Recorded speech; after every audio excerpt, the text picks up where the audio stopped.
Joshua chapter 1.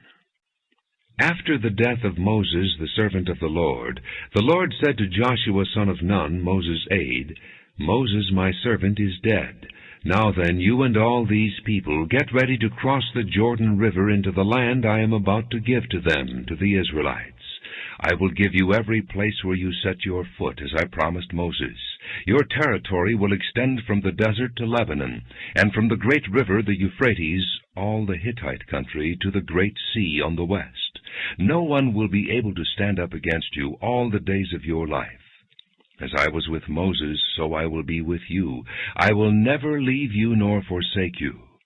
Be strong and courageous, because you will lead these people to inherit the land I swore to their forefathers to give them. Be strong and very courageous. Be careful to obey all the law my servant Moses gave you. Do not turn from it to the right or to the left, that you may be successful wherever you go. Do not let this book of the law depart from your mouth. Meditate on it day and night, so that you may be careful to do everything written in it. Then you will be prosperous and successful. Have I not commanded you?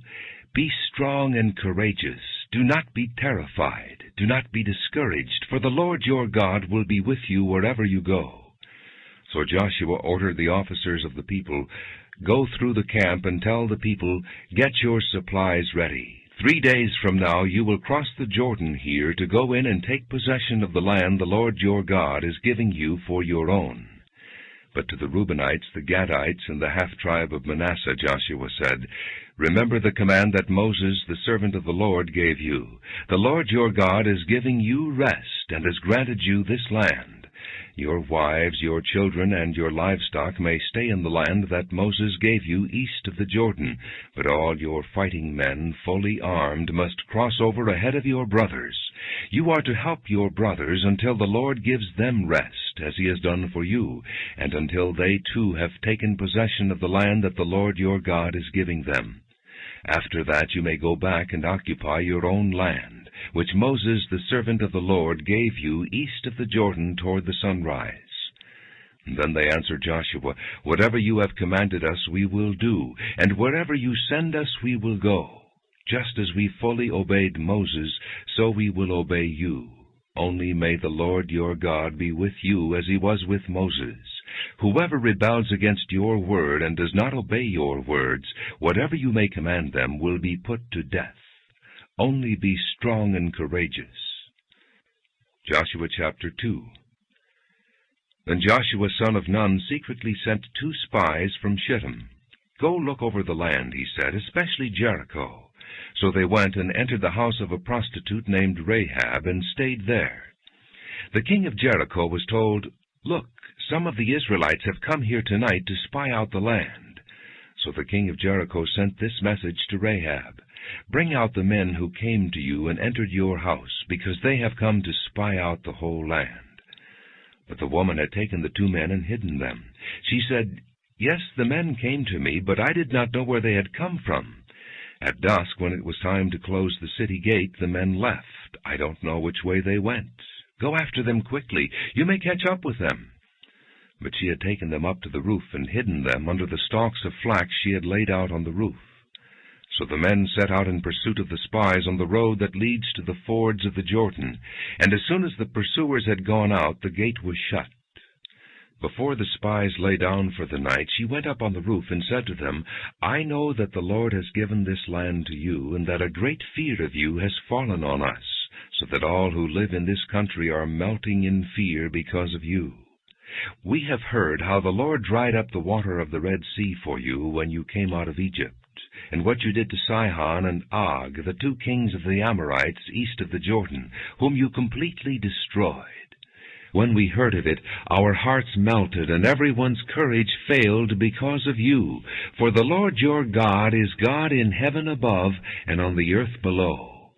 Now then, please swear to me by the Lord that you will show kindness to my family, because I have shown kindness to you. Give me a sure sign that you will spare the lives of my father and mother, my brothers and sisters, and all who belong to them, and that you will save us from death. "Our lives for your lives," the men assured her. "If you don't tell what we are doing, we will treat you kindly and faithfully when the Lord gives us the land." So she let them down by a rope through the window, for the house she lived in was part of the city wall. Now she had said to them, "Go to the hills so the pursuers will not find you. Hide yourselves there 3 days until they return, and then go on your way."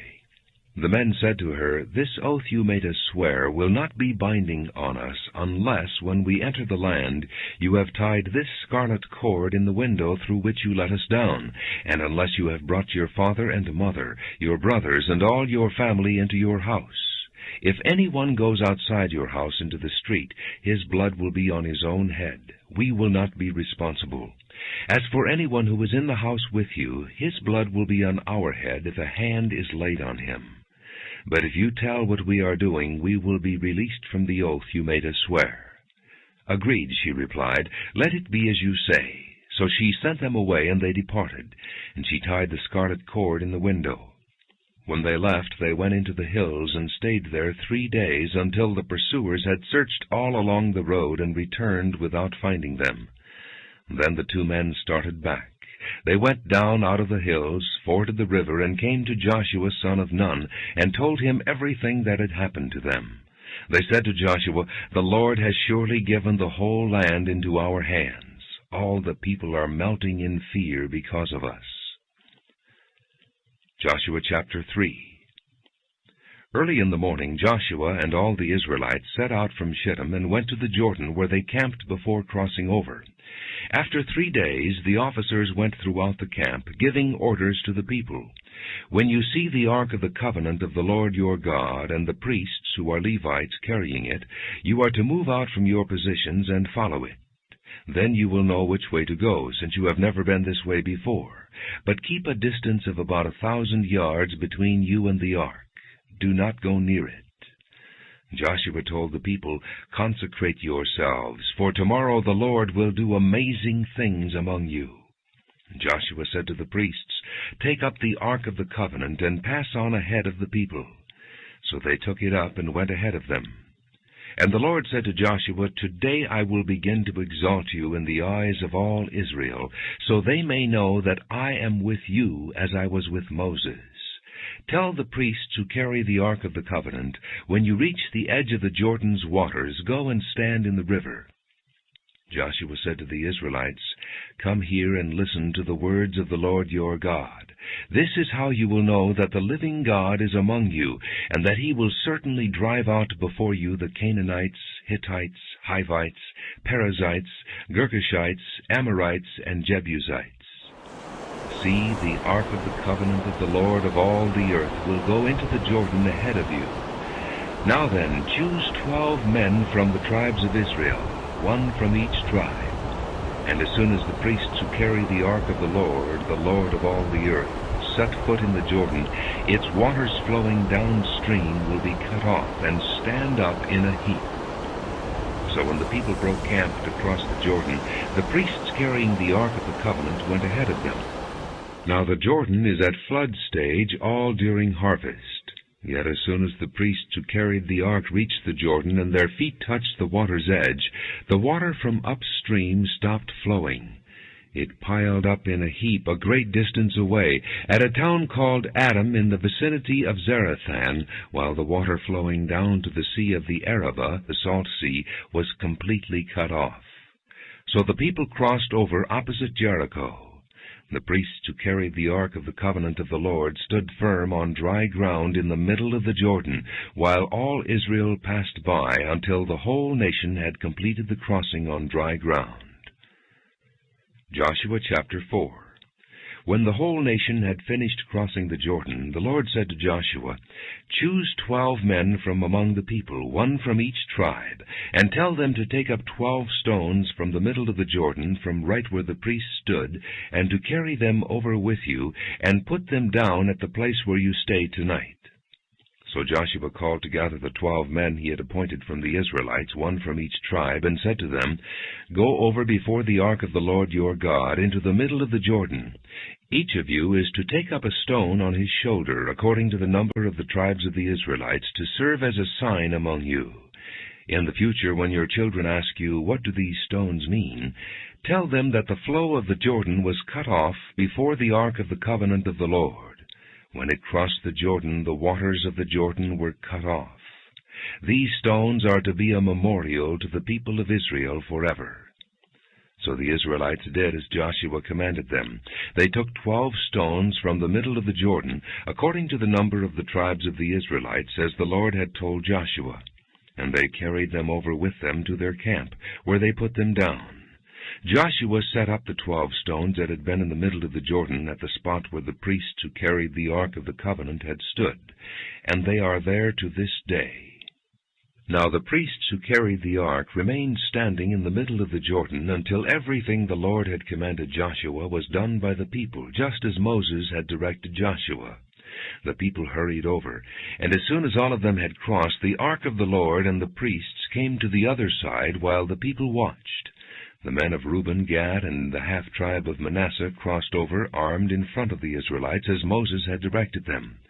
About 40,000 armed for battle crossed over before the Lord to the plains of Jericho for war. That day the Lord exalted Joshua in the sight of all Israel, and they revered him all the days of his life, just as they had revered Moses. Then the Lord said to Joshua, "Command the priests carrying the ark of the testimony to come up out of the Jordan." So Joshua commanded the priests, "Come up out of the Jordan." And the priests came up out of the river carrying the ark of the covenant of the Lord. No sooner had they set their feet on the dry ground than the waters of the Jordan returned to their place and ran at flood stage as before. On the 10th day of the first month the people went up from the Jordan and camped at Gilgal on the eastern border of Jericho. And Joshua set up at Gilgal the 12 stones they had taken out of the Jordan. He said to the Israelites, "In the future, when your descendants ask their fathers, 'What do these stones mean?'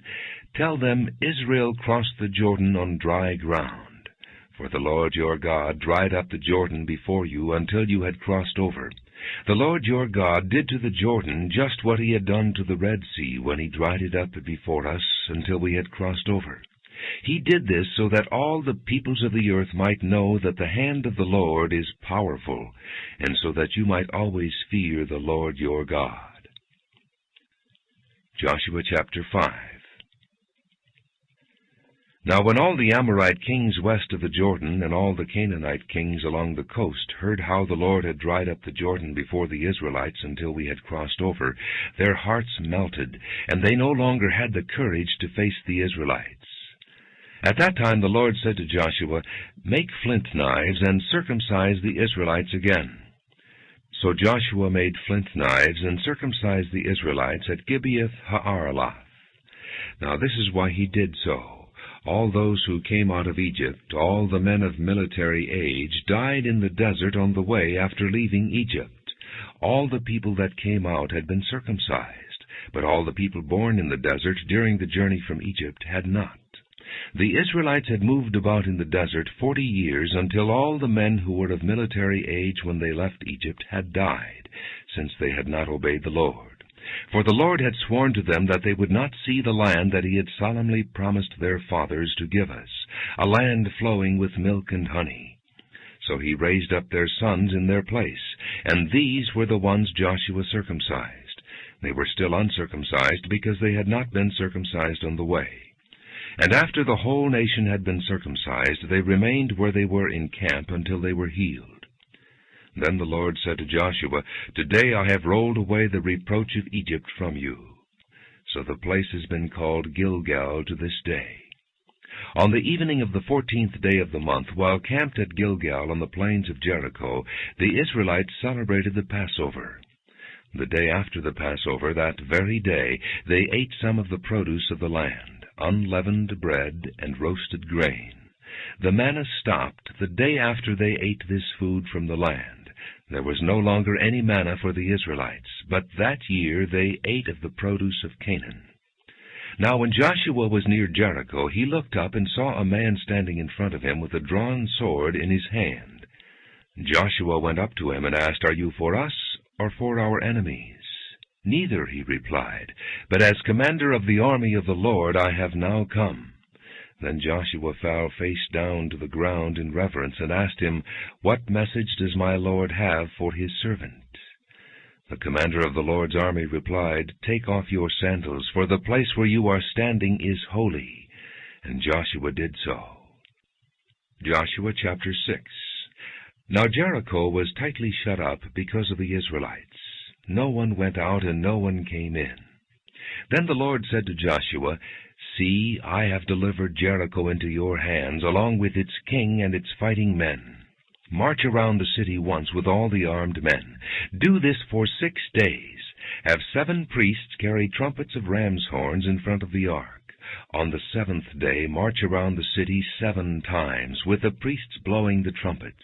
When you hear them sound a long blast on the trumpets, have all the people give a loud shout. Then the wall of the city will collapse, and the people will go up, every man straight in." So Joshua son of Nun called the priests and said to them, "Take up the ark of the covenant of the Lord, and have 7 priests carry trumpets in front of it." And he ordered the people, "Advance, march around the city, with the armed guard going ahead of the ark of the Lord." When Joshua had spoken to the people, the 7 priests carrying the 7 trumpets before the Lord went forward, blowing their trumpets, and the ark of the Lord's covenant followed them. The armed guard marched ahead of the priests who blew the trumpets, and the rear guard followed the ark. All this time the trumpets were sounding, but Joshua had commanded the people, "Do not give a war cry, do not raise your voices, do not say a word until the day I tell you to shout. Then shout." So he had the ark of the Lord carried around the city, circling it once. Then the people returned to camp and spent the night there. Joshua got up early the next morning, and the priests took up the ark of the Lord.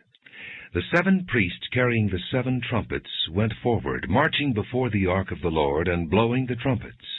The armed men went ahead of them, and the rear guard followed the ark of the Lord, while the trumpets kept sounding.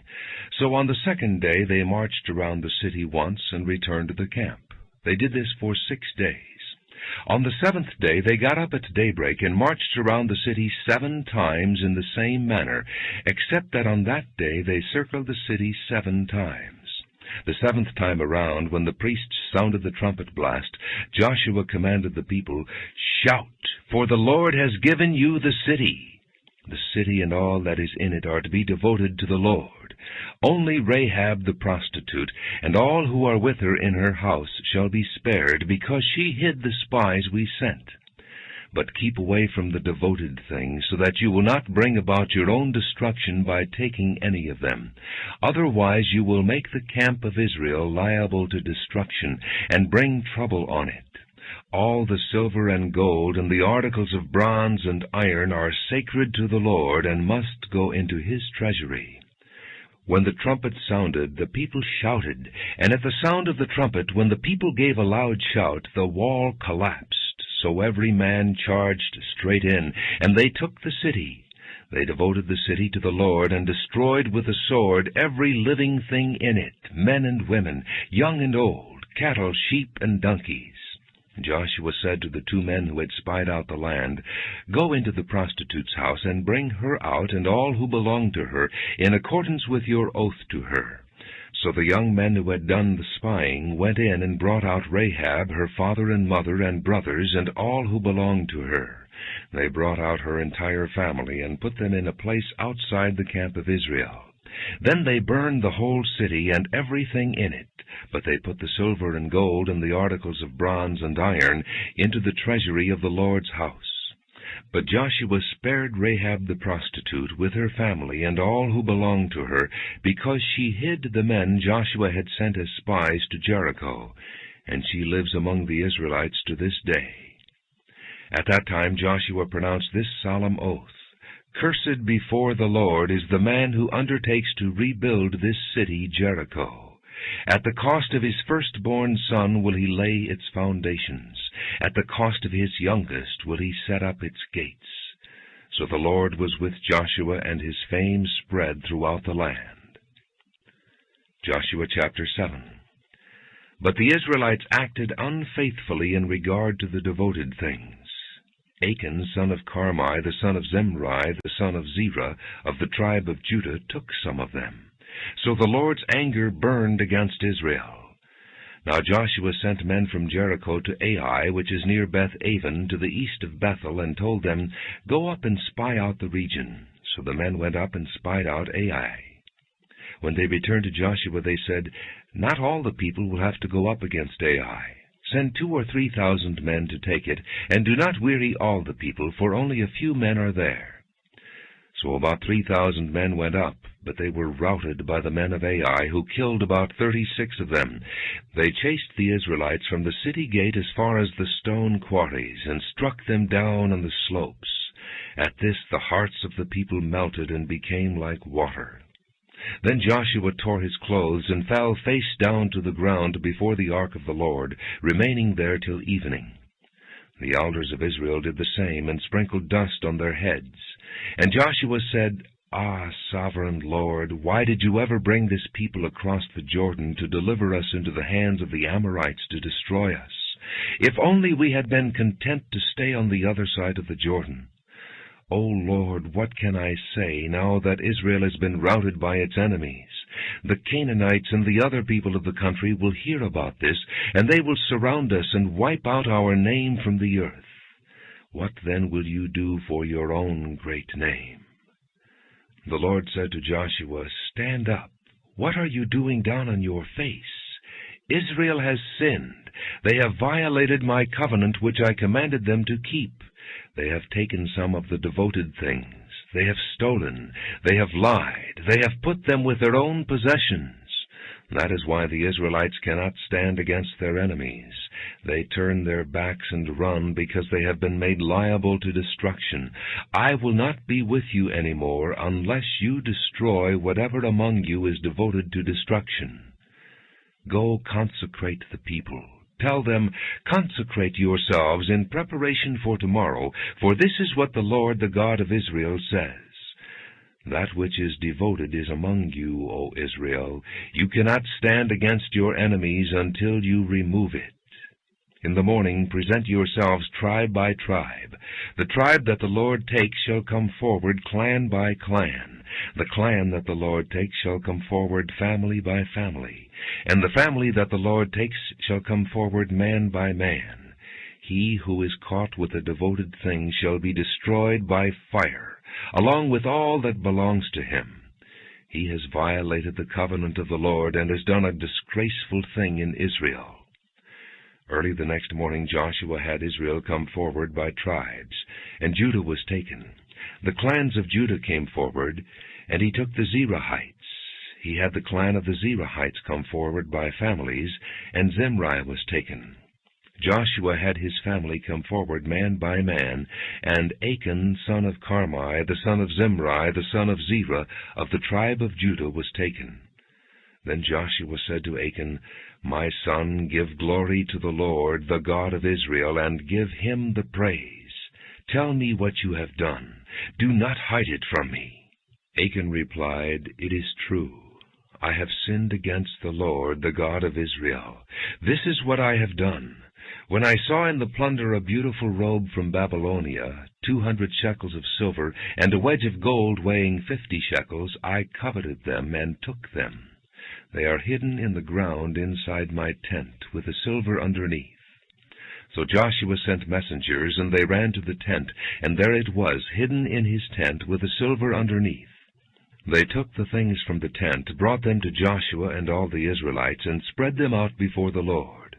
Then Joshua, together with all Israel, took Achan, son of Zerah, the silver, the robe, the gold wedge, his sons and daughters, his cattle, donkeys, and sheep, his tent, and all that he had, to the valley of Achor. Joshua said, Why have you brought this trouble on us? The Lord will bring trouble on you today. Then all Israel stoned him, and after they had stoned the rest, they burned them. Over Achan they heaped up a large pile of rocks, which remains to this day. Then the Lord turned from his fierce anger. Therefore that place has been called the Valley of Achor ever since. Joshua chapter 8. Then the Lord said to Joshua, Do not be afraid, do not be discouraged. take the whole army with you, and go up and attack Ai, for I have delivered into your hands the king of Ai, his people, his city, and his land. You shall do to Ai and its king as you did to Jericho and its king, except that you may carry off their plunder and livestock for yourselves.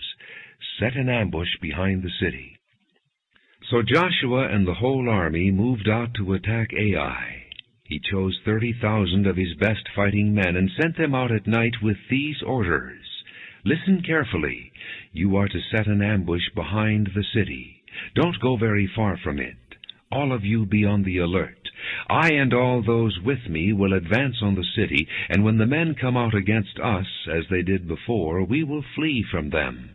They will pursue us until we have lured them away from the city, for they will say, 'They are running away from us as they did before.' So when we flee from them, you are to rise up from ambush and take the city. The Lord your God will give it into your hand. When you have taken the city, set it on fire. Do what the Lord has commanded. See to it. You have my orders." Then Joshua sent them off, and they went to the place of ambush, and lay in wait between Bethel and Ai, to the west of Ai. But Joshua spent the night with the people. Early the next morning Joshua mustered his men, and he and the leaders of Israel marched before them to Ai. The entire force that was with him marched up and approached the city and arrived in front of it. They set up camp north of Ai, with the valley between them and the city. Joshua had taken about 5,000 men and set them in ambush between Bethel and Ai to the west of the city. They had the soldiers take up their positions, all those in the camp to the north of the city, and the ambush to the west of it. That night Joshua went into the valley. When the king of Ai saw this, he and all the men of the city hurried out early in the morning to meet Israel in battle at a certain place overlooking the Arabah. But he did not know that an ambush had been set against him behind the city. Joshua and all Israel let themselves be driven back before them, and they fled toward the desert. All the men of Ai were called to pursue them, and they pursued Joshua and were lured away from the city. Not a man remained in Ai or Bethel who did not go after Israel. They left the city open and went in pursuit of Israel. Then the Lord said to Joshua, "Hold out toward Ai the javelin that is in your hand, for into your hand I will deliver the city." So Joshua held out his javelin toward Ai. As soon as he did this, the men in the ambush rose quickly from their position and rushed forward. They entered the city and captured it and quickly set it on fire. The men of Ai looked back and saw the smoke of the city rising against the sky, but they had no chance to escape in any direction, for the Israelites who had been fleeing toward the desert had turned back against their pursuers. For when Joshua and all Israel saw that the ambush had taken the city, and that smoke was going up from the city, they turned around and attacked the men of Ai. The men of the ambush also came out of the city against them, so that they were caught in the middle, with Israelites on both sides. Israel cut them down, leaving them neither survivors nor fugitives. But they took the king of Ai alive and brought him to Joshua. When Israel had finished killing all the men of Ai in the fields and in the desert where they had chased them, and when every one of them had been put to the sword, all the Israelites returned to Ai and killed those who were in it. 12,000 men and women fell that day, all the people of Ai. For Joshua did not draw back the hand that held out his javelin until he had destroyed all who lived in Ai. But Israel did carry off for themselves the livestock and plunder of this city, as the Lord had instructed Joshua. So Joshua burned Ai and made it a permanent heap of ruins, a desolate place to this day. He hung the king of Ai on a tree and left him there until evening. At sunset Joshua ordered them to take his body from the tree and throw it down at the entrance of the city gate, and they raised a large pile of rocks over it, which remains to this day. Then Joshua built on Mount Ebal an altar to the Lord, the God of Israel, as Moses the servant of the Lord had commanded the Israelites. He built it according to what is written in the book of the law of Moses, an altar of uncut stones on which no iron tool had been used. On it they offered to the Lord burnt offerings and sacrificed fellowship offerings. There in the presence of the Israelites, Joshua copied on stones the law of Moses which he had written. All Israel, aliens and citizens alike, with their elders, officials, and judges, were standing on both sides of the Ark of the Covenant of the Lord, facing those who carried it, the priests who were Levites. Half of the people stood in front of Mount Gerizim, and half of them in front of Mount Ebal, as Moses, the servant of the Lord, had formerly commanded when he gave instructions to bless the people of Israel. Afterward Joshua read all the words of the law, the blessings and the curses, just as it is written in the book of the law. There was not a word of all that Moses had commanded that Joshua did not read to the whole assembly of Israel, including the women and children and the aliens who lived among them. Joshua chapter 9. Now when all the kings west of the Jordan heard about these things, those in the hill country and the western foothills and along the entire coast of the great sea as far as Lebanon, the kings of the Hittites, Amorites, Canaanites, Perizzites, Hivites, and Jebusites, they came together to make war against Joshua and Israel. However, when the people of Gibeon heard what Joshua had done to Jericho and Ai, they resorted to a ruse. They went as a delegation whose donkeys were loaded with worn-out sacks and old wineskins, cracked and mended. The men put worn and patched sandals on their feet and wore old clothes. All the bread of their food supply was dry and moldy. Then they went to Joshua in the camp at Gilgal and said to him and the men of Israel, "We have come from a distant country. Make a treaty with us." The men of Israel said to the Hivites, "But perhaps you live near us. How then can we make a treaty with you?" "We are your servants," they said to Joshua. But Joshua asked, "Who are you, and where do you come from?" They answered, "Your servants have come from a very distant country because of the fame of the Lord your God. For we have heard reports of him, all that he did in Egypt, and all that he did to the 2 kings of the Amorites east of the Jordan, Sihon king of Heshbon, and Og king of Bashan, who reigned in Ashtaroth. And our elders and all those living in our country said to us, 'Take provisions for your journey. Go and meet them, and say to them, "We are your servants. Make a treaty with us." This bread of ours was warm when we packed it at home on the day we left to come to you, but now see how dry and moldy it is. And these wineskins that we filled were new, but see how cracked they are, and our clothes and sandals are worn out by the very long journey." The men of Israel sampled their provisions, but did not inquire of the Lord. Then Joshua made a treaty of peace with them to let them live, and the leaders of the assembly ratified it by oath. 3 days after they made the treaty with the Gibeonites, the Israelites heard that they were neighbors living near them. So the Israelites set out, and on the 3rd day came to their cities, Gibeon, Kephirah, Beeroth, and Kiriath-Jearim. But the Israelites did not attack them, because the leaders of the assembly had sworn an oath to them by the Lord, the God of Israel. The whole assembly grumbled against the leaders, but all the leaders answered, "We have given them our oath by the Lord, the God of Israel, and we cannot touch them now. This is what we will do to them. We will let them live, so that wrath will not fall on us for breaking the oath we swore to them." They continued, "Let them live, but let them be woodcutters and water carriers for the entire community." So the leader's promise to them was kept. Then Joshua summoned the Gibeonites and said, "Why did you deceive us by saying, 'We live a long way from you,' while actually you live near us? You are now under a curse. You will never cease to serve as woodcutters and water carriers for the house of my God." They answered Joshua, "Your servants were clearly told how the Lord your God had commanded his servant Moses to give you the whole land, and to wipe out all its inhabitants from before you. So we feared for our lives because of you, and that is why we did this. We are now in your hands. Do to us whatever seems good and right to you." So Joshua saved them from the Israelites, and they did not kill them.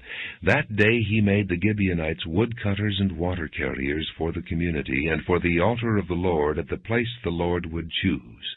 And that is what they are to this day. Joshua chapter 10. Now Adoni-Zedek, king of Jerusalem, heard that Joshua had taken Ai and totally destroyed it, doing to Ai and its king as he had done to Jericho and its king, and that the people of Gibeon had made a treaty of peace with Israel and were living near them. He and his people were very much alarmed at this, because Gibeon was an important city, like one of the royal cities. It was larger than Ai, and all its men were good fighters. So Adoni-Zedek, king of Jerusalem, appealed to Hoham, king of Hebron, Piram, king of Jarmuth, Japhiah, king of Lachish, and Deber, king of Eglon. "Come up and help me attack Gibeon," he said, "because it has made peace with Joshua and the Israelites." Then the 5 kings of the Amorites, the kings of Jerusalem, Hebron, Jarmuth, Lachish, and Eglon, joined forces. They moved up with all their troops and took up positions against Gibeon and attacked it. The Gibeonites then sent word to Joshua in the camp at Gilgal, "Do not abandon your servants. Come up to us quickly and save us. Help us, because all the Amorite kings from the hill country have joined forces against us." So Joshua marched up from Gilgal with his entire army, including all the best fighting men. The Lord said to Joshua, "Do not be afraid of them. I have given them into your hand. Not one of them will be able to withstand you." After an all-night march from Gilgal, Joshua took them by surprise. The Lord threw them into confusion before Israel, who defeated them in a great victory at Gibeon. Israel pursued them along the road going up to Beth-horon, and cut them down all the way to Azekah and Makkedah. As they fled before Israel on the road down from Beth-horon to Azekah, the Lord hurled large hailstones down on them from the sky, and more of them died from the hailstones than were killed by the swords of the Israelites. On the day the Lord gave the Amorites over to Israel, Joshua said to the Lord in the presence of Israel, "O sun, stand still over Gibeon, O moon, over the valley of Ajalon." So the sun stood still, and the moon stopped, till the nation avenged itself on its enemies, as it is written in the book of Jashar. The sun stopped in the middle of the sky, and delayed going down about a full day. There has never been a day like it before or since, a day when the Lord listened to a man. Surely the Lord was fighting for Israel.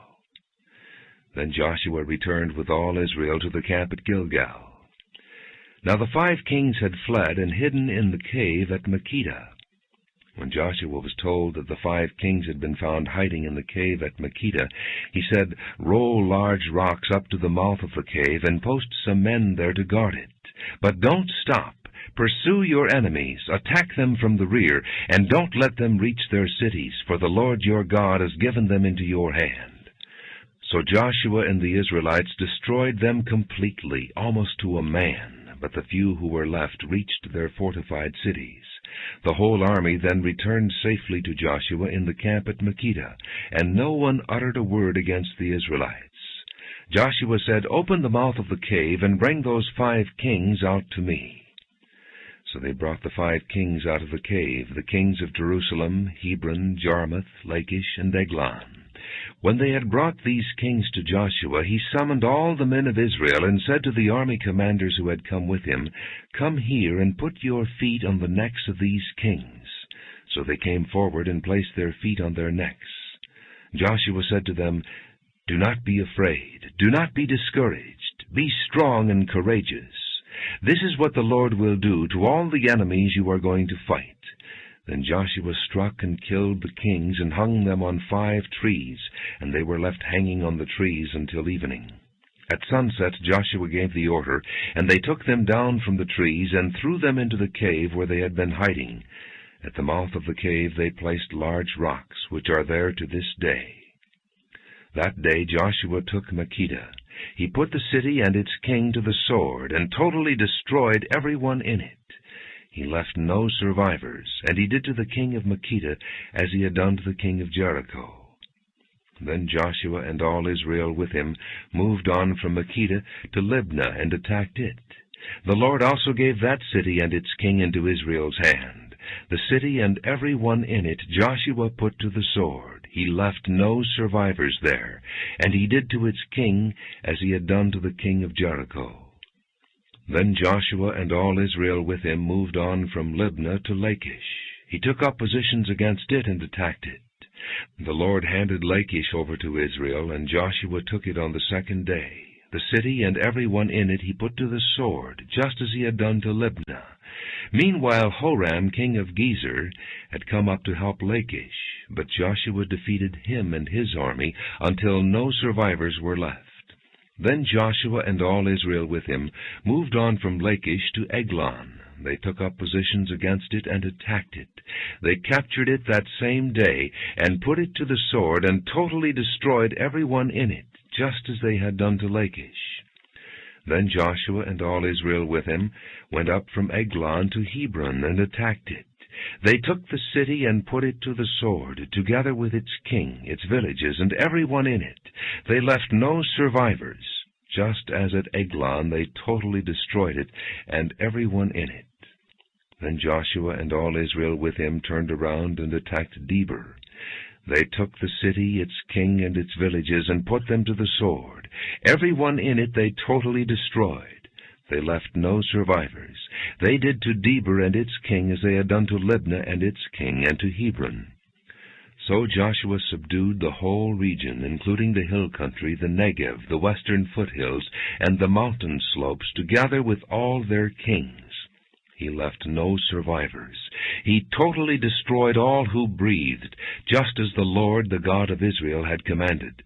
Joshua subdued them from Kadesh Barnea to Gaza, and from the whole region of Goshen to Gibeon.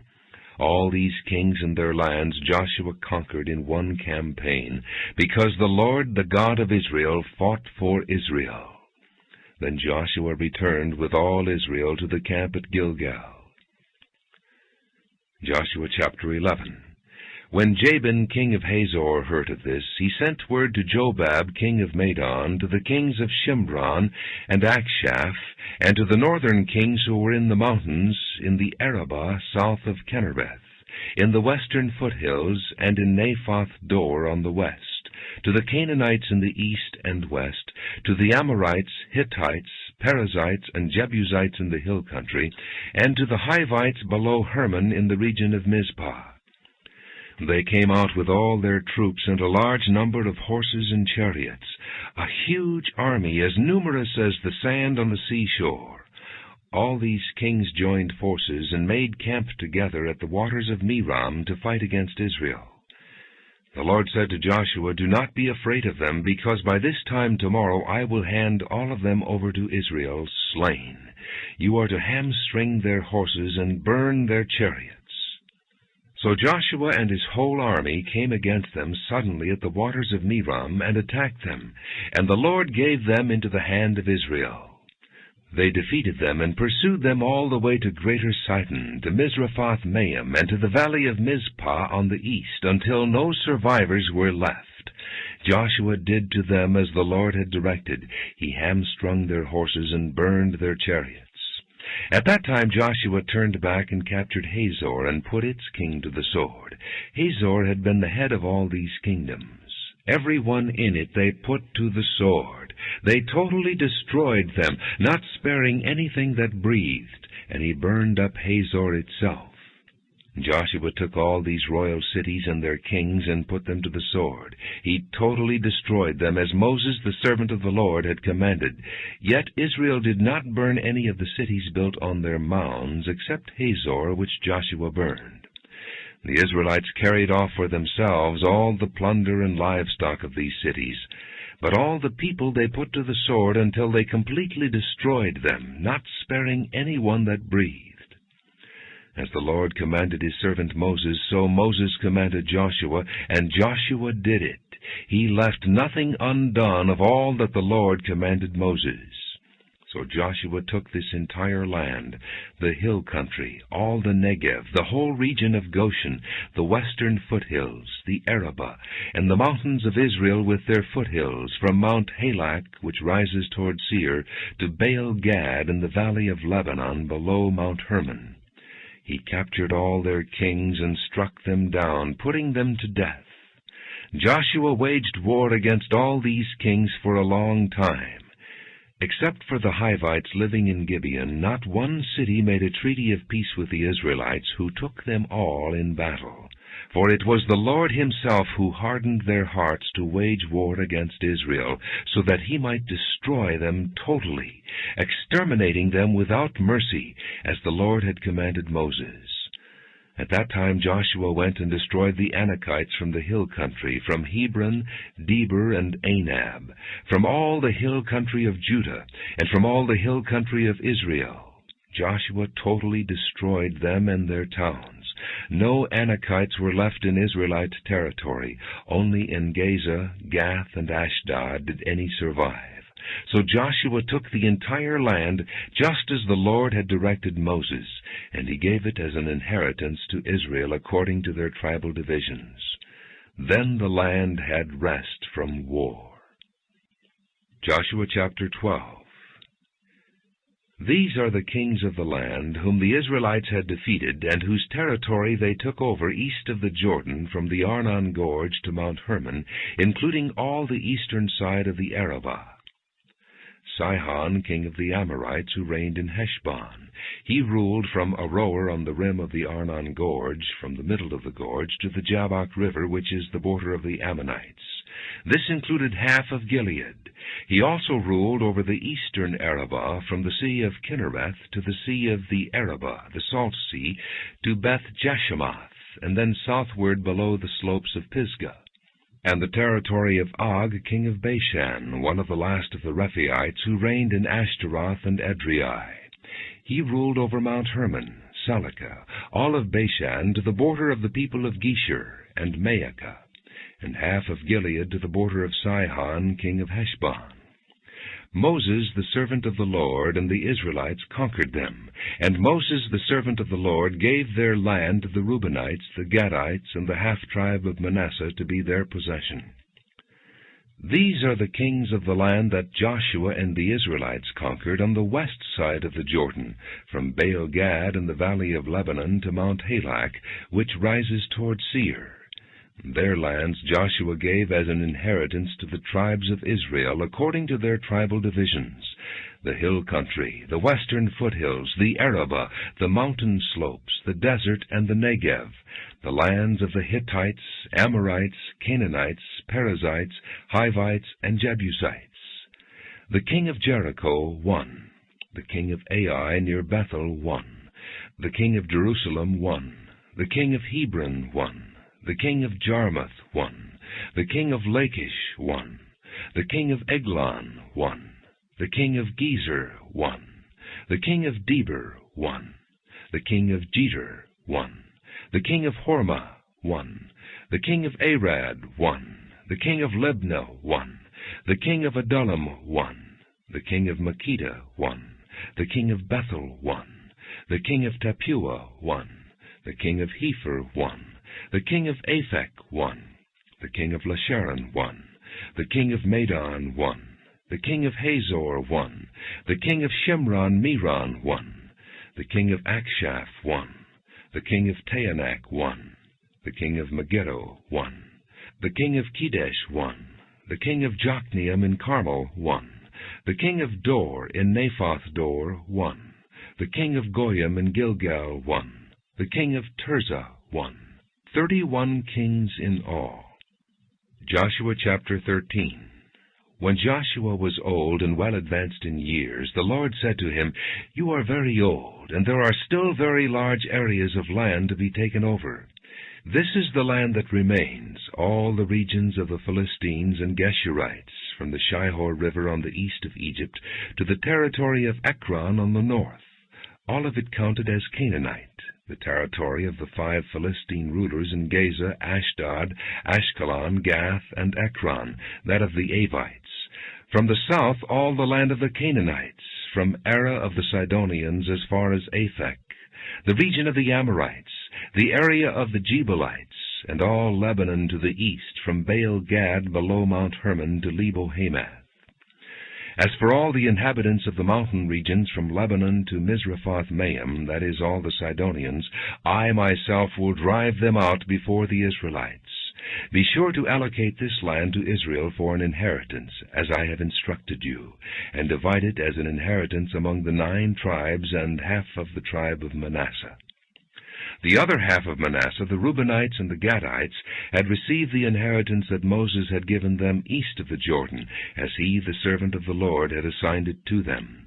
It extended from Aroer on the rim of the Arnon Gorge, and from the town in the middle of the gorge, and included the whole plateau of Medeba, as far as Dibon, and all the towns of Sihon, king of the Amorites, who ruled in Heshbon, out to the border of the Ammonites. It also included Gilead, the territory of the people of Geshur and Maacah, all of Mount Hermon, and all Bashan as far as Salakah. That is, the whole kingdom of Og in Bashan, who had reigned in Ashtaroth and Edrei, and had survived as one of the last of the Rephaites.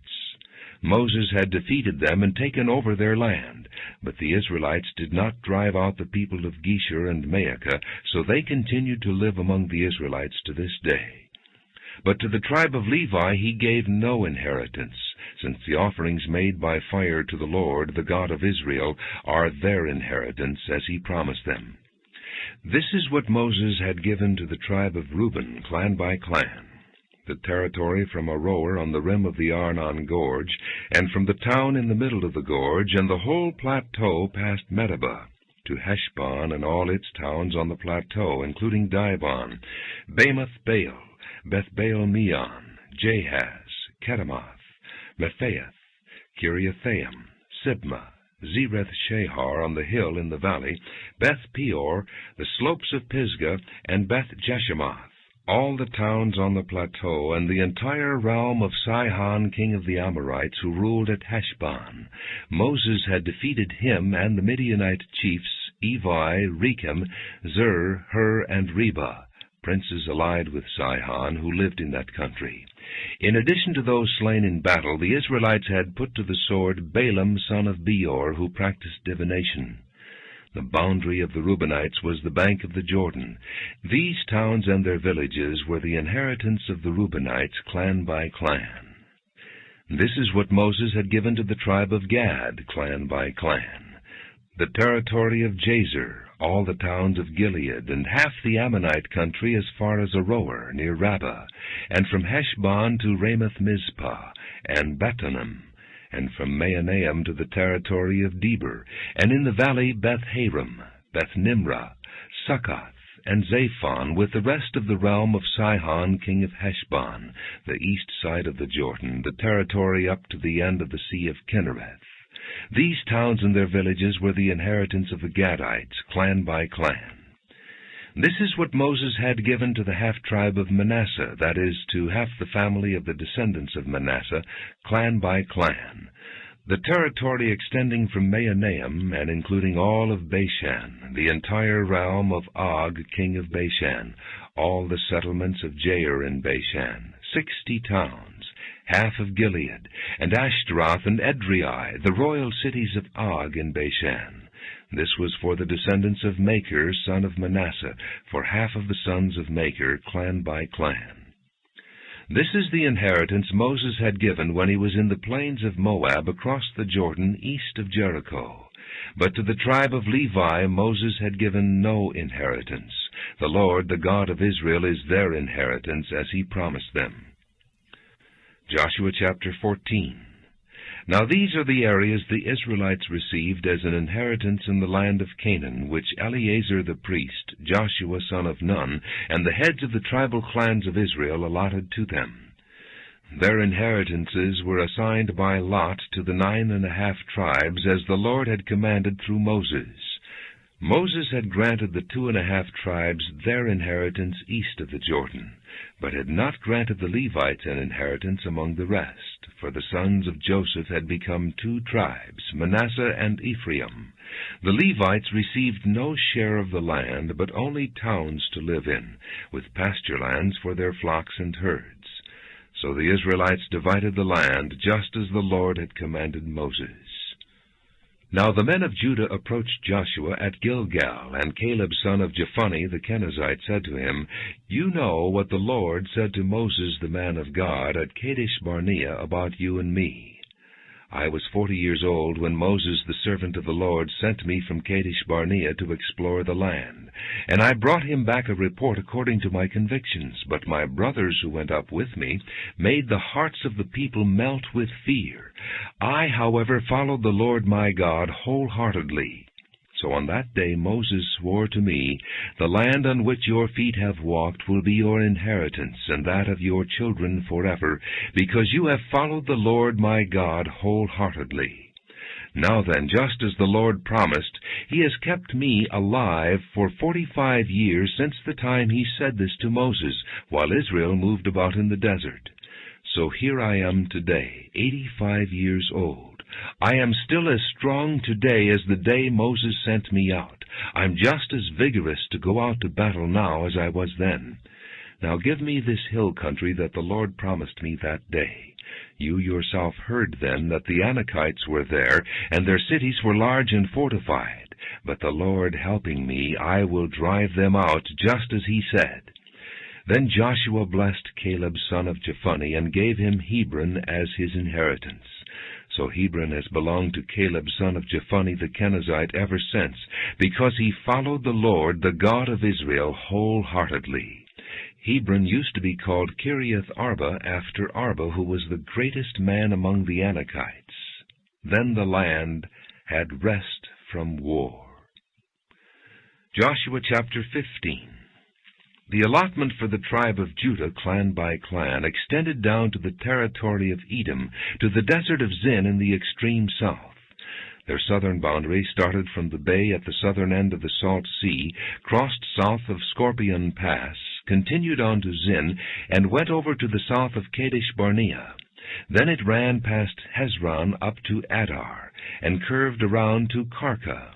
It then passed along to Asmon and joined the Wadi of Egypt, ending at the sea. This is their southern boundary. The eastern boundary is the Salt Sea as far as the mouth of the Jordan. The northern boundary started from the bay of the sea at the mouth of the Jordan, went up to Beth Hogla, and continued north of Beth Araba to the stone of Bohan, son of Reuben. The boundary then went up to Debir from the valley of Achor, and turned north to Gilgal, which faces the pass of Adamam, south of the gorge. It continued along to the waters of En-Shemesh, and came out at En-Rogel. Then it ran up the valley of Ben-Hinnom, along the southern slope of the Jebusite city, that is, Jerusalem. From there it climbed to the top of the hill west of the Hinnom valley, at the northern end of the valley of Rephaim.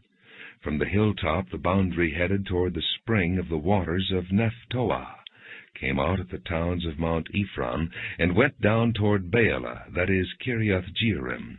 Then it curved westward from Baalah to Mount Seir, ran along the northern slope of Mount Jearim, that is, Kesalon, continued down to Beth-Shemesh, and crossed to Timnah.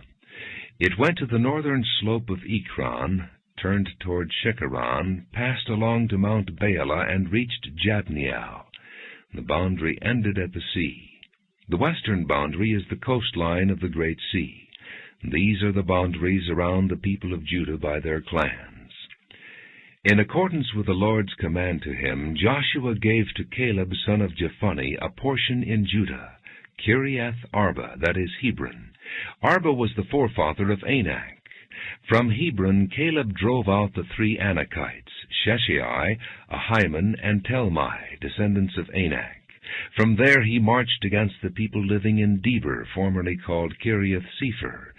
And Caleb said, I will give my daughter Achsah in marriage to the man who attacks and captures Kiriath-Sepher. Othniel, son of Kenaz, Caleb's brother, took it.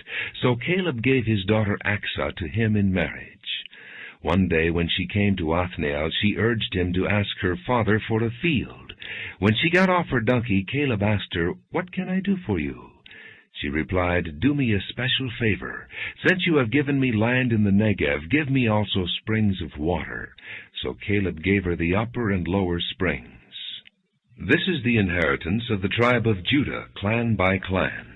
The southernmost towns of the tribe of Judah in the Negev toward the boundary of Edom were Kabzeel, Eder, Jagur, Kinah, Dimona, Adadah, Kedesh, Hazor, Ithnan, Ziph, Telam, Bealoth, Hazor Hadattah, Kiriath Hezron, that is, Hazor, Ammon, Shema, Molada, Hazar Gaddah, Heshmon, Beth Pelet, Hazar Shual, Beersheba, Biziothia, Baalah, Iam, Ezem, Altolad, Kisil, Hormah, Ziklag, Madmanah, Sansannah, Lebaoth, Shillim, Ain, and Rimmon, a total of 29 towns and their villages. In the western foothills, Eshtaol, Zorah, Ashna, Zanoah, En-Gannim, Tappuah, Enam, Jarmuth, Adullam, Soko, Azekah, Shearaim, Adathaim, and Gedera, or Gederothaim, 14 towns and their villages. Zenan, Hadashah, Migdal-Gad, Dilean, Mizpah, Joktheel, Lachish, Bozkath, Eglon, Cabon, Lamas, Kitlish, Gederoth, Beth-Dagon, Naamah, and Makkedah, 16 towns and their villages. Libnah, Ether, Ashan, Iphta, Ashna, Nezib, Keilah, Akzib, and Mareshah, 9 towns and their villages. Ekron, with its surrounding settlements and villages, west of Ekron all that were in the vicinity of Ashdod, together with their villages. Ashdod, its surrounding settlements and villages, and Gaza, its settlements and villages, as far as the Wadi of Egypt and the coastline of the Great Sea. In the hill country, Shamer, Jatter, Soko, Dana, Kiriath-Sanah, that is, Deber, Anab, Eshtemoh, Anim, Goshen, Holon, and Gilo, 11 towns and their villages. Arab, Duma, Eshan, Janim, Beth-Tappuah, Aphekah, Humta, Kiriath-Arba, that is, Hebron, and Zior, 9 towns and their villages. Maon, Carmel, Ziph, Juttah, Jezreel, Jokdeam, Zanoah, Cain, Gibeah, and Timnah, 10 towns and their villages. Halhol, Beth-Zur, Gedor, Maharath, Beth-Anath, and Eltekon, 6 towns and their villages. Kiriath-Baal, that is, Kiriath-Jearim, and Rabbah, 2 towns and their villages. In the desert, Beth-Arabah, Middin, Sakekah, Nibshan, the city of salt, and En-Gedi, 6 towns and their villages. Judah could not dislodge the Jebusites who were living in Jerusalem. To this day the Jebusites live there with the people of Judah. Joshua chapter 16. The allotment for Joseph began at the Jordan of Jericho, east of the waters of Jericho, and went up from there through the desert into the hill country of Bethel. It went on from Bethel, that is, Luz, crossed over to the territory of the Archites in Ataroth, descended westward to the territory of the Japhletites as far as the region of lower Beth-Horon, and on to Gezer, ending at the sea.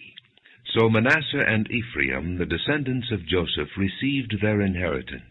This was the territory of Ephraim, clan by clan. The boundary of their inheritance went from Ataroth-Adar in the east to upper Beth-Horon and continued to the sea.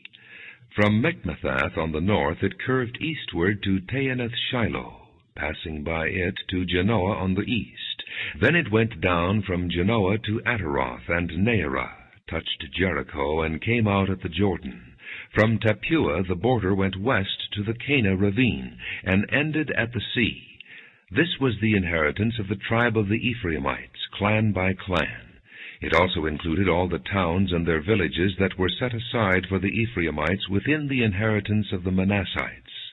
They did not dislodge the Canaanites living in Gezer. To this day the Canaanites live among the people of Ephraim, but are required to do forced labor. Joshua chapter 17. This was the allotment for the tribe of Manasseh as Joseph's firstborn, that is, for Machir, Manasseh's firstborn. Machir was the ancestor of the Gileadites, who had received Gilead and Bashan because the Machirites were great soldiers. So this allotment was for the rest of the people of Manasseh, the clans of Abiezer, Helek, Asriel, Shechem, Hepher, and Shemida. These are the other male descendants of Manasseh, son of Joseph, by their clans. Now Zelophehad, son of Hepher, the son of Gilead, the son of Machir, the son of Manasseh, had no sons, but only daughters, whose names were Mahlah, Noah, Haglah, Milcah, and Tirzah. They went to Eleazar the priest, Joshua son of Nun, and the leaders, and said, The Lord commanded Moses to give us an inheritance among our brothers. So Joshua gave them an inheritance along with the brothers of their father, according to the Lord's command. Manasseh's share consisted of 10 tracts of land, besides Gilead and Bashan, east of the Jordan, because the daughters of the tribe of Manasseh received an inheritance among the sons. The land of Gilead belonged to the rest of the descendants of Manasseh. The territory of Manasseh extended from Asher to Michmethath, east of Shechem. The boundary ran southward from there to include the people living at En-Tappuah. Manasseh had the land of Tappuah, but Tappuah itself on the boundary of Manasseh belonged to the Ephraimites. Then the boundary continued south to the Canaan ravine. There were towns belonging to Ephraim lying among the towns of Manasseh, but the boundary of Manasseh was the northern side of the ravine and ended at the sea. On the south the land belonged to Ephraim, on the north to Manasseh. The territory of Manasseh reached the sea and bordered Asher on the north and Issachar on the east. Within Issachar and Asher, Manasseh also had Beth-shan, Ibleam, and the people of Dor, Endor, Taanach, and Megiddo, together with their surrounding settlements. The third in the list is Naphoth. Yet the Manassites were not able to occupy these towns, for the Canaanites were determined to live in that region. However, when the Israelites grew stronger, they subjected the Canaanites to forced labor, but did not drive them out completely. The people of Joseph said to Joshua, Why have you given us only one allotment and one portion for an inheritance? We are a numerous people, and the Lord has blessed us abundantly. If you are so numerous, Joshua answered, and if the hill country of Ephraim is too small for you, go up into the forest and clear land for yourselves there in the land of the Perizzites and Rephaites. The people of Joseph replied, The hill country is not enough for us, and all the Canaanites who live in the plain have iron chariots, both those in Beth-shan and its settlements, and those in the valley of Jezreel. But Joshua said to the house of Joseph, to Ephraim and Manasseh, You are numerous and very powerful. You will have not only one allotment, but the forested hill country as well. Clear it, and its farthest limits will be yours. Though the Canaanites have iron chariots, and though they are strong, you can drive them out. Joshua chapter 18. The whole assembly of the Israelites gathered at Shiloh and set up the tent of meeting there. The country was brought under their control, but there were still 7 Israelite tribes who had not yet received their inheritance. So Joshua said to the Israelites, How long will you wait before you begin to take possession of the land that the Lord, the God of your fathers, has given you? Appoint 3 men from each tribe. I will send them out to make a survey of the land and to write a description of it according to the inheritance of each. Then they will return to me. You are to divide the land into 7 parts. Judah is to remain in its territory on the south, and the house of Joseph in its territory on the north. After you have written descriptions of the 7 parts of the land, bring them here to me, and I will cast lots for you in the presence of the Lord our God. The Levites, however, do not get a portion among you, because the priestly service of the Lord is their inheritance. And Gad, Reuben, and the half-tribe of Manasseh have already received their inheritance on the east side of the Jordan. Moses, the servant of the Lord, gave it to them.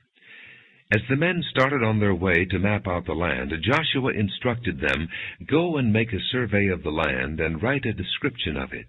Then return to me, and I will cast lots for you here at Shiloh in the presence of the Lord. So the men left and went through the land. They wrote its description on a scroll, town by town, in 7 parts, and returned to Joshua in the camp at Shiloh. Joshua then cast lots for them in Shiloh, in the presence of the Lord, and there he distributed the land to the Israelites according to their tribal divisions. The lot came up for the tribe of Benjamin, clan by clan. Their allotted territory lay between the tribes of Judah and Joseph. On the north side their boundary began at the Jordan, passed the northern slope of Jericho, and headed west into the hill country, coming out at the desert of Beth-aven. From there it crossed to the south slope of Luz, that is Bethel, and went down to Ataroth-Adar, on the hill south of lower Beth-horon. From the hill facing Beth-horon on the south, the boundary turned south along the western side and came out at Kiriath-baal, that is Kiriath-jearim, a town of the people of Judah. This was the western side. The southern side began at the outskirts of Kiriath-jearim on the west, and the boundary came out at the spring of the waters of Nephtoah. The boundary went down to the foot of the hill facing the valley of Beth-hinnom, north of the valley of Rephaim. It continued down the Hinnom valley along the southern slope of the Jebusite city, and so to En-rogel.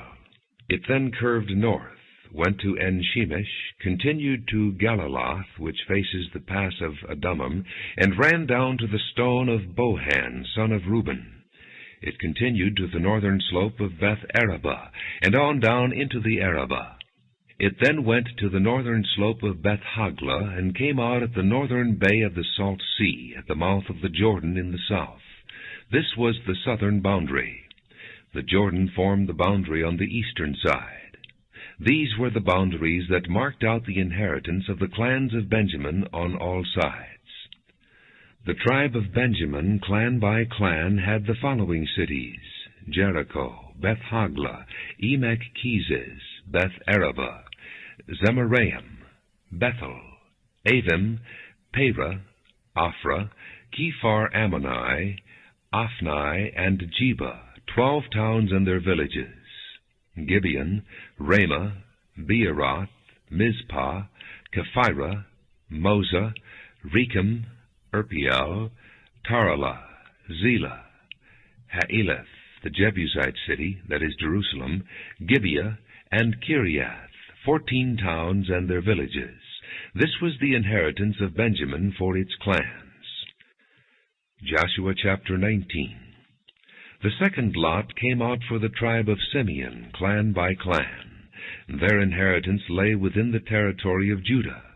It included Beersheba, or Sheba, Moladah, Hazar-shual, Bela, Ezem, Al-tolad, Bethel, Hormah, Ziklag, Beth-markaboth, Hazar-suzah, Beth-lebaoth, and Sharuhen, 13 towns and their villages; Ain, Rimmon, Ether, and Ashan, 4 towns and their villages, and all the villages around these towns as far as Baalath-beer, Ramah in the Negev. This was the inheritance of the tribe of the Simeonites, clan by clan. The inheritance of the Simeonites was taken from the share of Judah, because Judah's portion was more than they needed. So the Simeonites received their inheritance within the territory of Judah. The third lot came up for Zebulun, clan by clan. The boundary of their inheritance went as far as Sarid. Going west, it ran to Maralah, touched Dabasheth, and extended to the ravine near Jokneam. It turned east from Sarid toward the sunrise to the territory of Kisloth-Tabor, and went on to Daberath and up to Japhiah. Then it continued eastward to Gath-Hepher and Eth-Kazin. It came out at Rimmon and turned toward Neah. There the boundary went round on the north to Hanathon and ended at the valley of Iphta-el. Included were Katath, Nahalal, Shimron, Idalah, and Bethlehem. There were 12 towns and their villages. These towns and their villages were the inheritance of Zebulun, clan by clan. The fourth lot came out for Issachar, clan by clan. Their territory included Jezreel, Kesulath, Shunem, Hapharaim, Shihon, Anaharath, Rabbith, Kishion, Ebez, Remeth, En-ganim, and Hattah, and Beth-Pazez. The boundary touched Tabor, Shehazumah, and Beth-shemesh, and ended at the Jordan. There were 16 towns and their villages. These towns and their villages were the inheritance of the tribe of Issachar, clan by clan.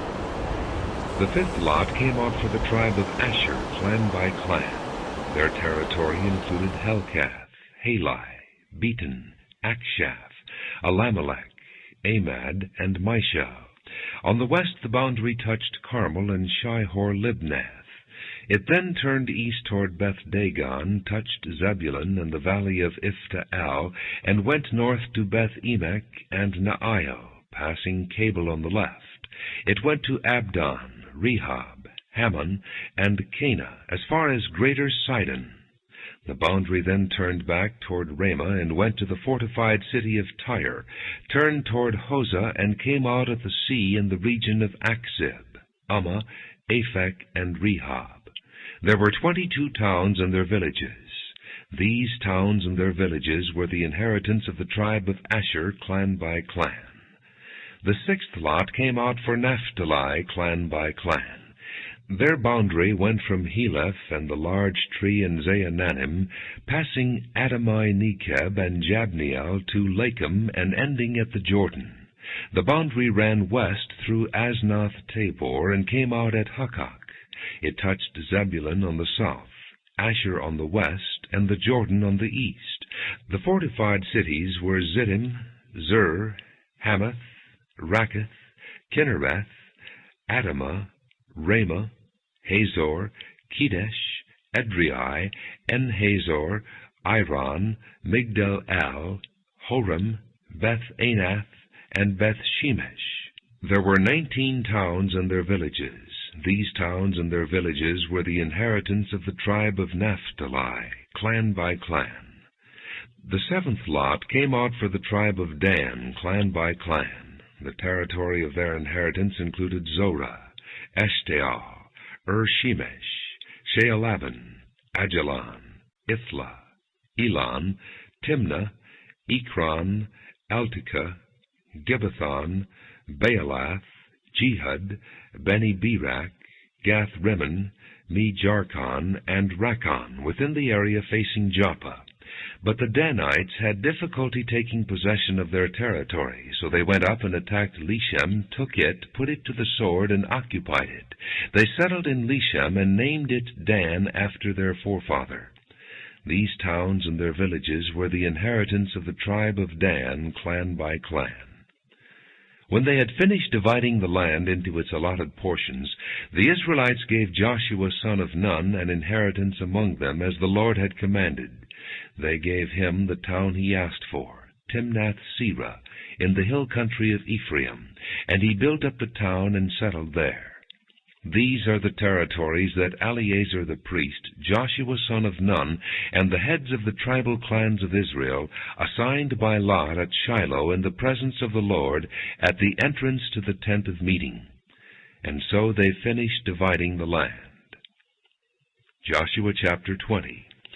Then the Lord said to Joshua, "Tell the Israelites to designate the cities of refuge, as I instructed you through Moses, so that anyone who kills a person accidentally and unintentionally may flee there and find protection from the avenger of blood.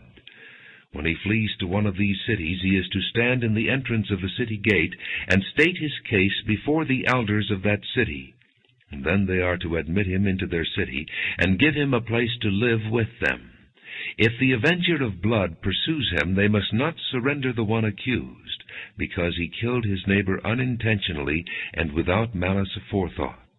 He is to stay in that city until he has stood trial before the assembly, and until the death of the high priest who is serving at that time. Then he may go back to his own home in the town from which he fled." So they set apart Kedesh in Galilee in the hill country of Naphtali, Shechem in the hill country of Ephraim, and Kiriath Arba, that is Hebron, in the hill country of Judah. On the east side of the Jordan of Jericho they designated Bezer in the desert on the plateau in the tribe of Reuben, Ramoth in Gilead in the tribe of Gad, and Golan in Bashan in the tribe of Manasseh.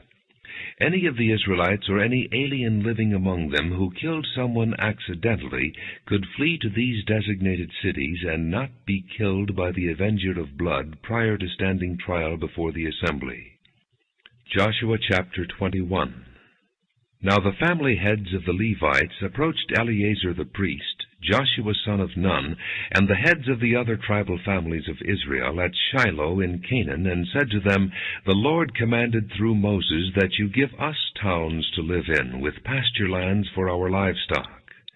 So as the Lord had commanded, the Israelites gave the Levites the following towns and pasture lands out of their own inheritance. The first lot came out for the Kohathites, clan by clan. The Levites, who were descendants of Aaron the priest, were allotted 13 towns from the tribes of Judah, Simeon, and Benjamin.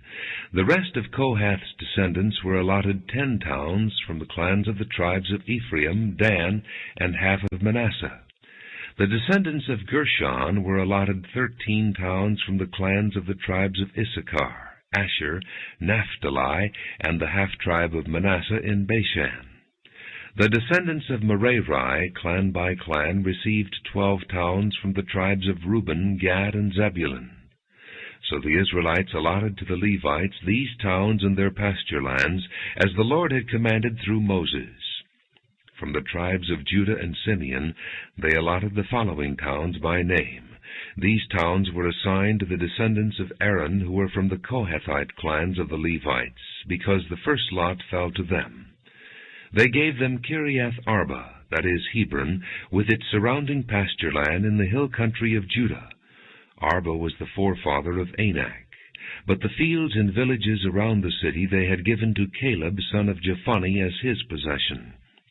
So to the descendants of Aaron the priest they gave Hebron, a city of refuge for one accused of murder, Libnah, Jattir, Eshtemoa, Holon, Deber, Ain, Juttah, and Beth-Shemesh, together with their pasture lands, 9 towns from these 2 tribes. And from the tribe of Benjamin they gave them Gibeon, Jeba, Anathoth, and Almon, together with their pasture lands, 4 towns. All the towns for the priests, the descendants of Aaron, were 13, together with their pasture lands. The rest of the Kohathite clans of the Levites were allotted towns from the tribe of Ephraim. In the hill country of Ephraim they were given Shechem, a city of refuge for one accused of murder, and Gezer, Kibzaim, and Beth-horon, together with their pasture lands, 4 towns. Also from the tribe of Dan they received Eltekeh, Gibbethon, Ajalon, and Gath-rimmon, together with their pasture lands, 4 towns. From half the tribe of Manasseh they received Taanach and Gath-rimmon, together with their pasture lands, 2 towns. All these 10 towns and their pasture lands were given to the rest of the Kohathite clans. The Levite clans of the Gershonites were given from the half-tribe of Manasseh, Golan in Bashan, a city of refuge for one accused of murder, and Be-Eshterah, together with their pasture lands, 2 towns. From the tribe of Issachar, Kishion, Daberath, Jarmuth, and En-Gannim, together with their pasture lands, 4 towns. From the tribe of Asher, Mishal, Abdon, Helkath, and Rehob, together with their pasture lands, 4 towns. From the tribe of Naphtali, Kedesh in Galilee, a city of refuge for one accused of murder, Hamath Dor and Kartan, together with their pasture lands, 3 towns. All the towns of the Gershonite clans were 13, together with their pasture lands. The Merarite clans, the rest of the Levites, were given from the tribe of Zebulun, Jokneam, Karta, Dimnah, and Nahalal, together with their pasture lands, 4 towns. From the tribe of Reuben, Bezer, Jahaz, Kedemoth, and Mephaeth, together with their pasture lands, 4 towns. From the tribe of Gad, Ramoth in Gilead, a city of refuge for one accused of murder, Mahanaim, Heshbon, and Jazer, together with their pasture lands, 4 towns in all. All the towns allotted to the Merarite clans, who were the rest of the Levites, were 12. The towns of the Levites in the territory held by the Israelites were 48 in all, together with their pasture lands. Each of these towns had pasture lands surrounding it. This was true for all these towns. So the Lord gave Israel all the land he had sworn to give their forefathers, and they took possession of it and settled there. The Lord gave them rest on every side, just as he had sworn to their forefathers. Not one of their enemies withstood them. The Lord handed all their enemies over to them. Not one of all the Lord's good promises to the house of Israel failed. Every one was fulfilled. Joshua chapter 22. Then Joshua summoned the Reubenites, the Gadites, and the half-tribe of Manasseh, and said to them, You have done all that Moses the servant of the Lord commanded, and you have obeyed me in everything I commanded. For a long time now, to this very day, you have not deserted your brothers, but have carried out the mission the Lord your God gave you. Now that the Lord your God has given your brothers rest as he promised, return to your homes in the land that Moses, the servant of the Lord, gave you on the other side of the Jordan. But be very careful to keep the commandment and the law that Moses, the servant of the Lord, gave you, to love the Lord your God, to walk in all his ways, to obey his commands, to hold fast to him, and to serve him with all your heart and all your soul. Then Joshua blessed them and sent them away, and they went to their homes. To the half-tribe of Manasseh Moses had given land in Bashan, and to the other half of the tribe Joshua gave land on the west side of the Jordan with their brothers. When Joshua sent them home, he blessed them, saying, Return to your homes with your great wealth, with large herds of livestock, with silver, gold, bronze, and iron, and a great quantity of clothing, and divide with your brothers the plunder from your enemies. So the Reubenites, the Gadites, and the half-tribe of Manasseh left the Israelites at Shiloh in Canaan to return to Gilead, their own land, which they had acquired in accordance with the command of the Lord through Moses. When they came to Galiloth, near the Jordan in the land of Canaan, the Reubenites, the Gadites, and the half-tribe of Manasseh built an imposing altar there by the Jordan. And when the Israelites heard that they had built the altar on the border of Canaan at Galiloth, near the Jordan on the Israelite side, the whole assembly of Israel gathered at Shiloh to go to war against them. So the Israelites sent Phinehas, son of Eleazar the priest, to the land of Gilead, to Reuben, Gad, and the half-tribe of Manasseh. With him they sent 10 of the chief men, one for each of the tribes of Israel, each the head of a family division among the Israelite clans. When they went to Gilead, to Reuben, Gad, and the half-tribe of Manasseh, they said to them, The whole assembly of the Lord says, How could you break faith with the God of Israel like this? How could you turn away from the Lord, and build yourselves an altar in rebellion against him now? Was not the sin of Peor enough for us? Up to this very day we have not cleansed ourselves from that sin, even though a plague fell on the community of the Lord.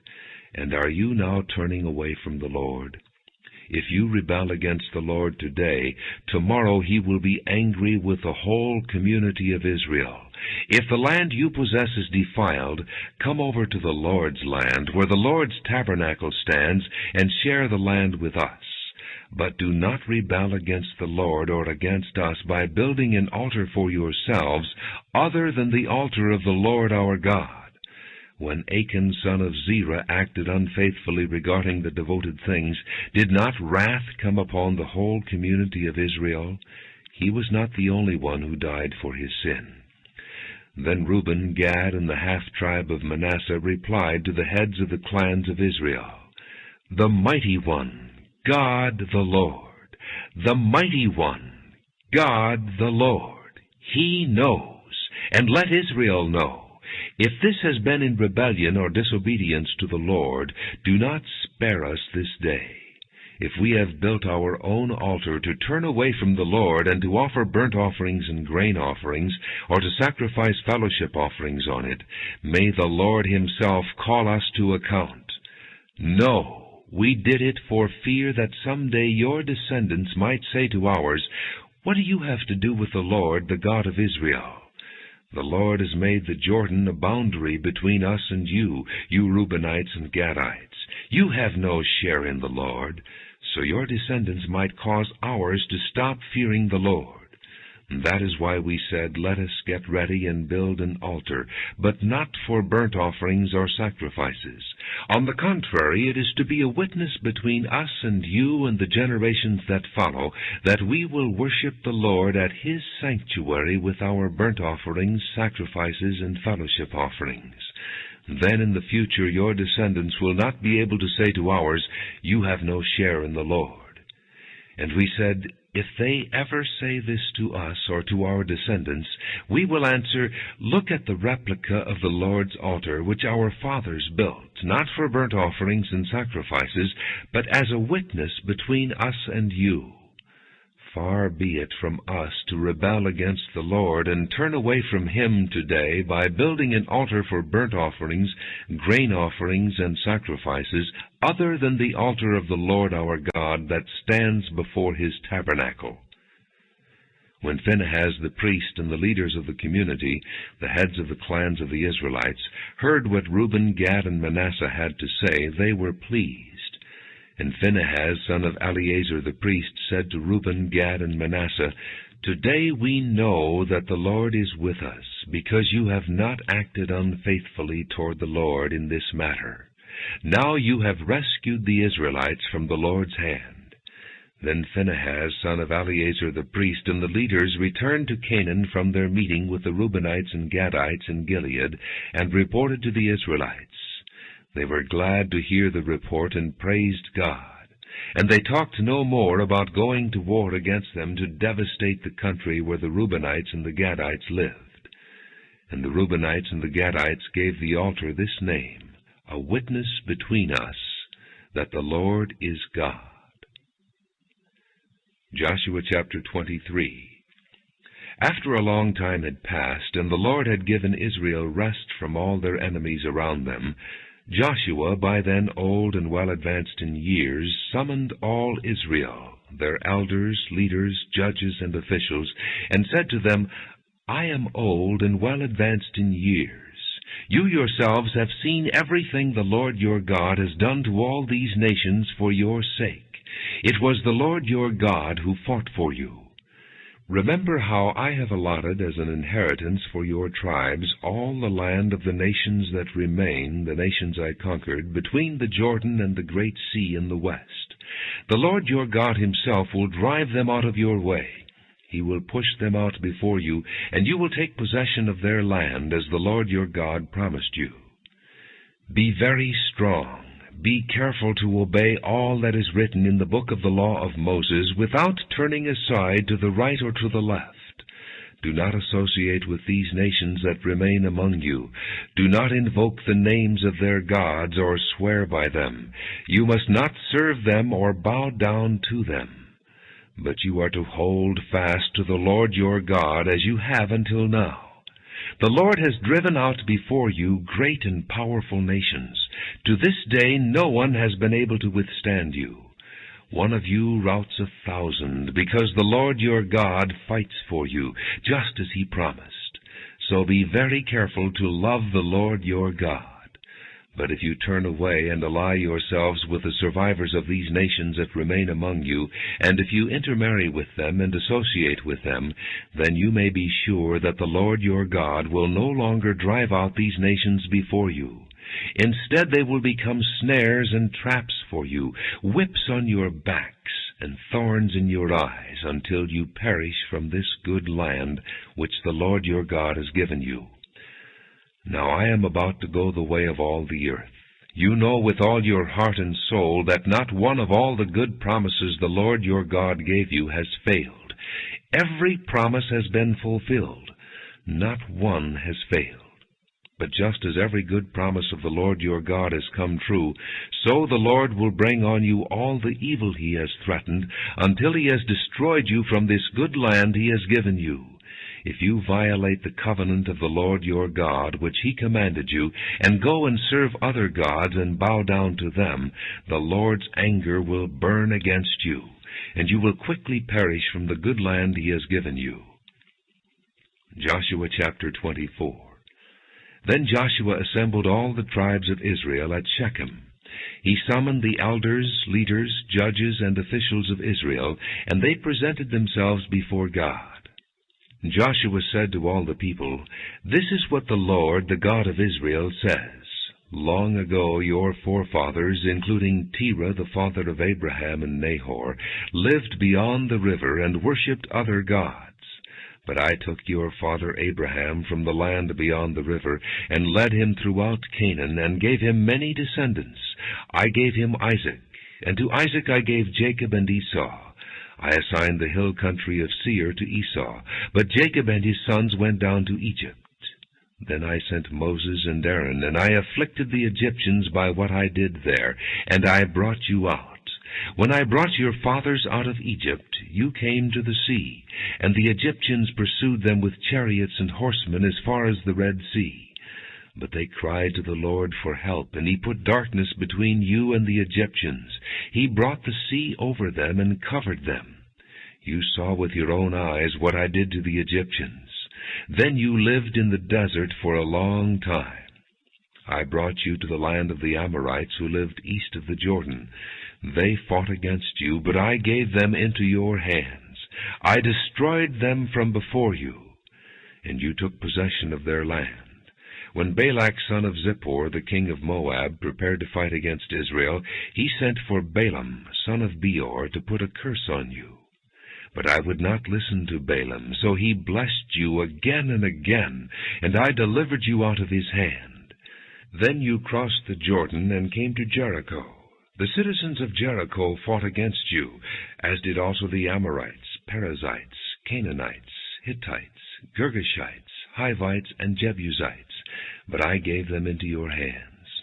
I sent the hornet ahead of you, which drove them out before you, also the 2 Amorite kings. You did not do it with your own sword and bow. So I gave you a land on which you did not toil, and cities you did not build, and you live in them and eat from vineyards and olive groves that you did not plant. Now fear the Lord and serve him with all faithfulness. Throw away the gods your forefathers worshipped beyond the river and in Egypt, and serve the Lord. But if serving the Lord seems undesirable to you, then choose for yourselves this day whom you will serve, whether the God your forefathers served beyond the river, or the gods of the Amorites in whose land you are living. But as for me and my household, we will serve the Lord. Then the people answered, Far be it from us to forsake the Lord to serve other gods.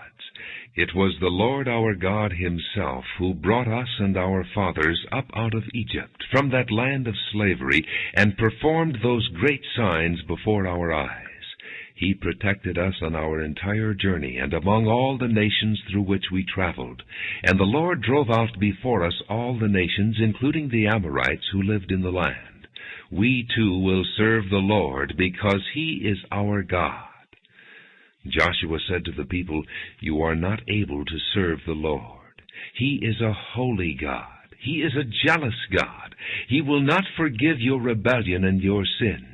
If you forsake the Lord and serve foreign gods, he will turn and bring disaster on you and make an end of you after he has been good to you. But the people said to Joshua, No, we will serve the Lord. Then Joshua said, You are witnesses against yourselves that you have chosen to serve the Lord. Yes, we are witnesses, they replied. Now then, said Joshua, throw away the foreign gods that are among you, and yield your hearts to the Lord, the God of Israel. And the people said to Joshua, We will serve the Lord our God and obey him. On that day Joshua made a covenant for the people, and there at Shechem he drew up for them decrees and laws. And Joshua recorded these things in the book of the law of God. Then he took a large stone and set it up there under the oak near the holy place of the Lord. See, he said to all the people, this stone will be a witness against us. It has heard all the words the Lord has said to us. It will be a witness against you if you are untrue to your God. And then Joshua sent the people away, each to his own inheritance. After these things, Joshua son of Nun, the servant of the Lord, died at the age of 110. And they buried him in the land of his inheritance, at Timnath-Serah, in the hill country of Ephraim, north of Mount Gaash. Israel served the Lord throughout the lifetime of Joshua and of the elders who outlived him, and who had experienced everything the Lord had done for Israel. And Joseph's bones, which the Israelites had brought up from Egypt, were buried at Shechem in the tract of land that Jacob bought for 100 pieces of silver from the sons of Hamor, the father of Shechem. This became the inheritance of Joseph's descendants. And Eleazar son of Aaron died and was buried at Gibeah, which had been allotted to his son Phinehas in the hill country of Ephraim.